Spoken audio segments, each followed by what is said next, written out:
चिरां जिल्ला दुलाराय बर' फरायसा आफादाबो खुंगा 17थि रंजालि बैसागो फोरबो फालिदों। दासान्दि गासै आसामनि अनगायैबो जेराव बर' हारिया गोसारनानै दं बे जायगायावनो गोदान बोसोर रंजालि बैसागुनि रंजानाय दोहौआ गामिनि रायजो राजानि अनगायैबो आफाद गौथुम दोलोफोरनि गेजेराव सोलिगासिनो दं। बे बिथिङैनो गुबुन गुबुन जिल्ला आनसलिक दुलाराय बर' फरायसा आफादा फालिनाय बादि आरो गुबुन गुबुन बोसोराव खुंबोबाय थानाय बादि देग्लायबो चिरां जिल्ला दुलाराय बर' फरायसा आफादा जिल्ला मावख'नि लांगोनायाव 17थि रंजालि बैसागो फोरबोखौ गाजा गोमजा फालिनाय जायो। जेराव बाहागो लायो एबसुनि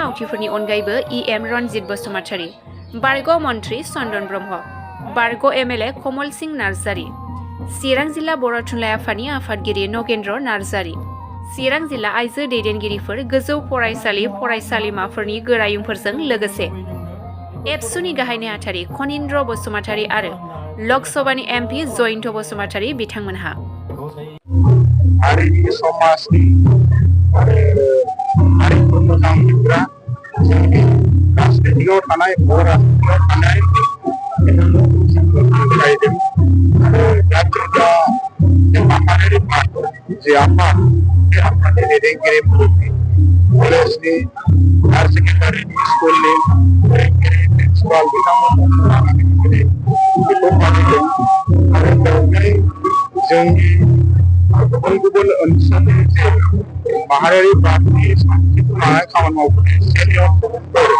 बिथांमोनखौ जों फरायसाफोर नायदों एबसुनि गासै मावथिजों मोनसे बेबायदि हाबाफारिखौ फालिनाय जादों। फालिनायनि थांखिया बेनो जोङो चिरां जिल्ला एबसु हिसाबै गुबुन बोसोराव एसे गुबुन रोखोमै फालियो, खिन्थु बे बोसोराव जोङो एसे गुबुन बिथिंजों आरो पार्सपेक्टिभ मोनसे मेसेजखौ जोङो समाजाव फोथारनांगौ जों बेखौ आसा खालामो।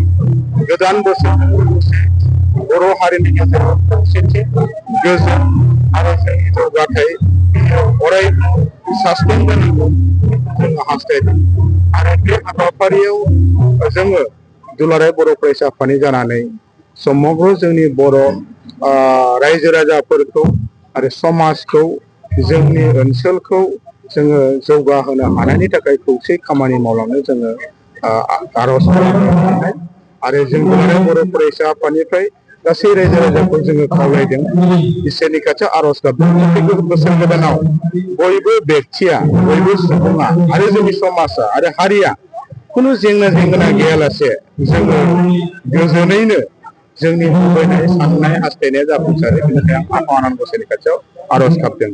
थांनाय समाव जालांनाय बायदिसिना जेंना बायदिसिना खैदां खैफोद थासारि गावजों गाव बुजिलायनो हायै गावजों गाव सहायलायनो हायै धैर्य गैयै बेबायदि माखासे अपशक्ति आरो गियान बेफोरो जोबलांनानै गोदान सानस्रिजों जोङो हारिनि फारसे बयबो दावगालांनो हाथों जों बेखौ आसा खालामदों आरो जोङो सारा रायजो राजाखौ बर' माहारिखौ जों खावलायदों जे बैसागु फोरबो फालिनाया बर'नि माहारियारि फोरबो।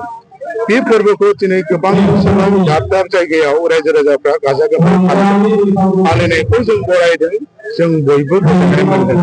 नाथाय जोंनिफ्राय खावलायनाया बे जे रंजालि बैसागु फोरबो फालिनाया जायखि जेरावखि फालिया मानो बेनि जि मोनसे आब्रुथि, बेनि जि मोनसे इउनिफर्मिटि, बेनि जि मोनसे अरिजिनेलिटि, बेनि जि मोनसे मा होनो महर मुस्रि, आंगो महर मुस्रि बियो जाहाथे खुनु जेरावबो मिसलिड जाया, जेबो खहा जाया जों बेखौ नोजोर होदों। मानोना बेयो जोंनि जाथिनि सिनायथिनि बाथ्रा दं, जोंनि थांनानै थानाय जोंनि थामोन्थायनि बाथ्रा, गासै राव हारिमु थुनलाइ जोंनि बिभिन्न जाथि हिसाबै गासिबो बैसागुजों सरजाबनानै दं।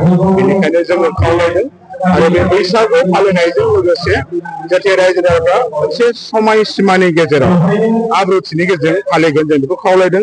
बैसागु सानसे साननै रंजानायाव रावबो फरायसानि रावबो बेक्तिनि जिबना जाहाथे भबिष्यतनि आसाया धंस जाया जों बेखौ खावलायदों। रावबो बिमा बिफानि मेगनाव मोदै खुगायाव खुदै बिखायाव दावदाब बे फैया बेखौ जोङो आसा खालामदों। रावनिबो सनानि न'खराव गोसोम जोमैया फैया, समाजाव बिसंखला अनलायनाय गैयै बुजिलायनाय गैयै थासारि बे जाथि फैया, एना एनि फैया, बेखौ जों दिनै मेसेज होदों दुलाराय बर' फरायसा आफादनिफ्राय समाजखौ जों खावलायदों।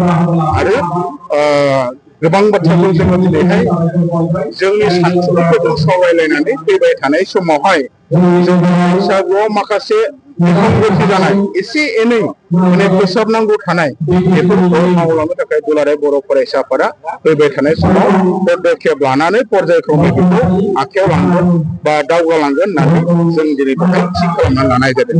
आं बेखिनि बाथ्रानि गेजेरजों सारा रायजो राजाजों गोदान बोसोरनि गाहाम हामलायनाय सिबिनायखौ बावहरबाय। गोजोन्थों। लाइमोनफोरखौ जौ जुवानिफ्राय गोजानाव थानोबो दिनैहाय मोनसे बर' समाजाव चेलेन्जआ फैदों।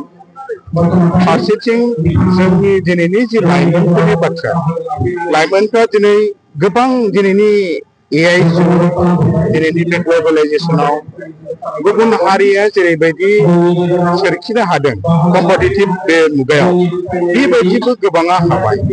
आरो माखासे लाइमोनफ्रा दिनैहाय माने बेबायदि लामाजों गोथोङै थाङालासिनो गावनि जिउनि थांखि, गावनि केरियार, गावनि जि प्रफेसन, बेनिफ्राय गोबां खारनाव गोबां थासारियाव बुजिनो हायैयाव, गोसो हमथानो हायैयाव माखासे गुलाय गुजाय परिबेसाव बिथांमोना भुक्तभोगि जानानै दं। बायदिसिना असामाजिक जि माने एक्टिभिटि खालाम जानाय लोंनाय बायदिसिना माने आखल नस्थ जानाय बेफोरजों दिनै इनभल्भ जानानै थादों। दा बेनिखायनो जों खावलायदों बै लाइमोनफोरखौ बेबायदि जाय ट्रेन्डजों दिनै हान्थिदों बेफोरो जाबाय जोंनि इयुन, जोंनि फंबाय बिनानाव फिसा फिसौ, जोंनि जेनेरेसन। बेनिखायनो जोंनि खावलायनाया बे दिनै लाइमोनफ्रा बिदि माने गोथों लामाजों थाङालासिनो माखासे गेद्दा गेद्दि लामाजों थांबाय, माखासे जिरे जालांबाय, बेफोरखौ बिसिनाव 100% दाय होआलासिनो जोङो बिनि बिमा बिफा गारजेन, जोंनि समाज, जोंनि सानसुमै, जोंनि फोरोंगिरि, जोंनि दैदेनगिरि बयखौबो जों एबसुनिफ्राय खावलायदों जे जों खौसेयैनो न'खरनिफ्राय बिमा बिफानिफ्राय जागायनानै साफ्रोमबो जोंनि गथ' गथाय जाहाथे गोथों लामाजों आरो प्रडाक्टिभ मोनसे सिन्थाधाराजों गावनि जिबनखौ दानो हायो आरो फिसा फिसौखौ लानानै जोंनि न'खरा, बिमा बिफाया, समाजा इयुनाव गोजोन जायो, हारिया अरायथा जायो, जों बेखौ खावलायदों। नङाबा जों गावजों गाव रायलायलायनानै दाय जाबसिनलायनानै बे जानाय नङा। दिनै मोनसे परिबेस जोंनो नांगौ, जाय परिबेसाव बयनिबो इनभल्भमेन्ट, बयनिबो जि रिस्क आरो रेसपन्सिबिलिटि दिनै बाहाय फैदों। दा बेखिनिखौ जों दुलाराय बर' फरायसाफोरा गामियाव, स्कुलाव थांनो जों ओनसोलाव सावरायदों, फरायसाफोरजों स्कुल कलेजाव सावरायदों जे दिनैनि जुगा बे गोथों लामाजों जों थानांगोन। बेनिखायनो जोङो गाज्रि गाज्रि थासारिफोरनिफ्राय एरायनायनि जि मोनसे मेन्टेलिटि, जि स्पिरिट, बेखौ जोङो थि खालामना लानांगौ। बेवहाय बयखौबो जों दिनै समाज नाङै खावलायदों आरो इयुनाव जों हाबा मावनांगोन।